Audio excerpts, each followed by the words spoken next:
Voici Michel Vivacois. Michel Vivacois.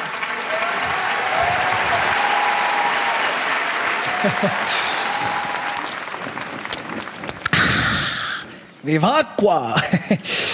Oui, c'est mon vrai nom, Vivacois, ça veut dire vive l'eau ou eau vive, c'est d'origine sicilienne. Et Michel, eh bien Michel, c'est mon vrai prénom aussi. Alors Michel, bien c'est d'origine hébreu, ça signifie qui est comme Dieu. Alors si vous voulez, vous pouvez m'appeler le Dieu Michel. En anglais, The God Mich. Ça le fait, hein? Oui, alors je ne sais pas si vous croyez en Dieu, mais moi, il y a une question que je me suis toujours posée, c'est pourquoi Dieu a-t-il envoyé son fils Jésus sur terre? Eh bien, c'est parce qu'il avait une mission. Et première étape de cette mission était de trouver 12 apôtres avec des prénoms bien franchouillards. Chose pas évidente quand on sait que les 3/4 des gens là-bas s'appelaient soit Jacob, Isaac ou Moshe. Alors autant dire que pour trouver des Pierre, Paul, Jacques, ça relevait du miracle, hein, quand même. Hein. Eh bien, selon la légende, Jésus organisa un casting géant. Je vous jure que c'est des conneries. Et donc, suite à ce magnifique casting, Jésus réunit ses 12 apôtres sélectionnés et leur tint à peu près ses propos.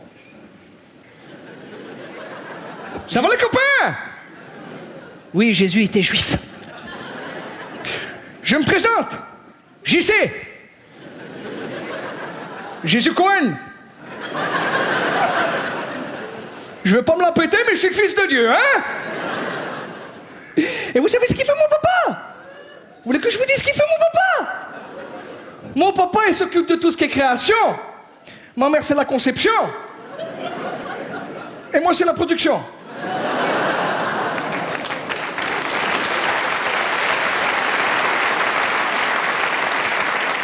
Et tu as vu comme il est beau l'animal, hein? Tu as vu les sandalettes? C'est du vrai cuir, hein? Moi, je suis à fond dans le cuir. Contrairement à mon père, où lui, il est plutôt dans le sky, mais bon... Ouais, si t'es pas bilingue, t'as rien compris, hein? Et mes cheveux, t'as vu comme ils sont beaux, mes cheveux? Je les secoue dans le vent, mes cheveux, ils reviennent se replacer docilement. Et oui, l'auréole, parce que je le vaux bien.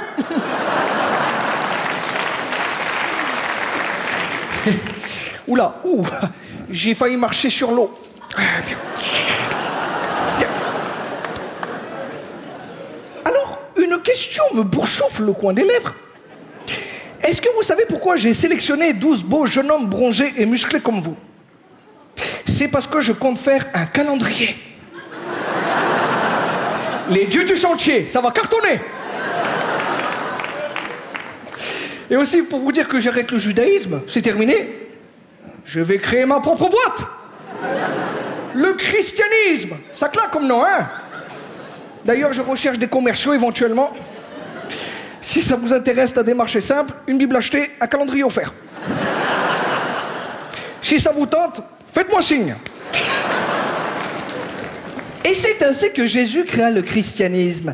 Et tout allait bien jusqu'à sa 33e année, où Jésus invita ses 12 apôtres à dîner chez son pote Lassen, propriétaire d'un kebab dans le vieux Jérusalem, qui s'appelait le dernier repas. Oui, parce que là-bas, c'était tellement dégueulasse que quand tu sortais, tu disais, c'est sûr, ici, c'est le dernier repas. Et donc, Jésus entra en ces lieux pour leur annoncer une terrible nouvelle. Bon, les copains, on va dire qu'en ce moment, au niveau business, c'est pas terrible. C'est la crise. Jésus-Christ, je vous en prie. Alors, je sais que vous vous prenez pas mal de tarte dans la tronche à chaque fois que vous démarchez, mais je vais vous donner un petit conseil. Si on vous frappe sur une joue, il faut tendre l'autre joue. Pourquoi? Sinon, tu vois la moitié du visage tout rouge. Et les gens vont dire, mon Dieu, t'as vu le pauvre? Mon Dieu, tu as vu le pauvre, il a pris un coup. En revanche, si c'est les deux joues, les gens vont dire, oh là là, le vénard, il a pris des vacances. Bien.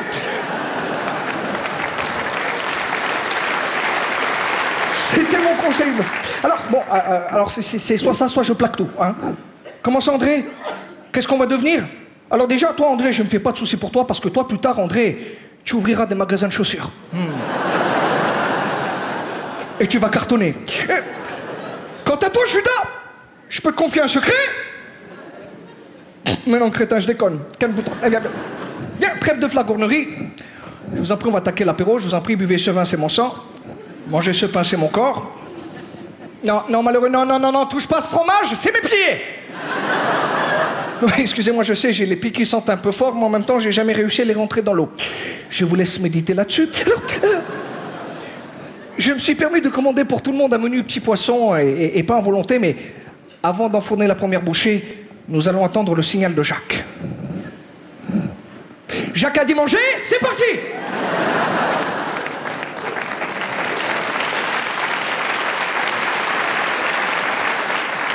Et ce que je retiendrai de cette magnifique histoire, c'est que Jésus a dit une phrase absolument merveilleuse. Cette phrase, c'est « Aimons-nous les uns des autres ». Et ça, malheureusement, c'est pas gagné.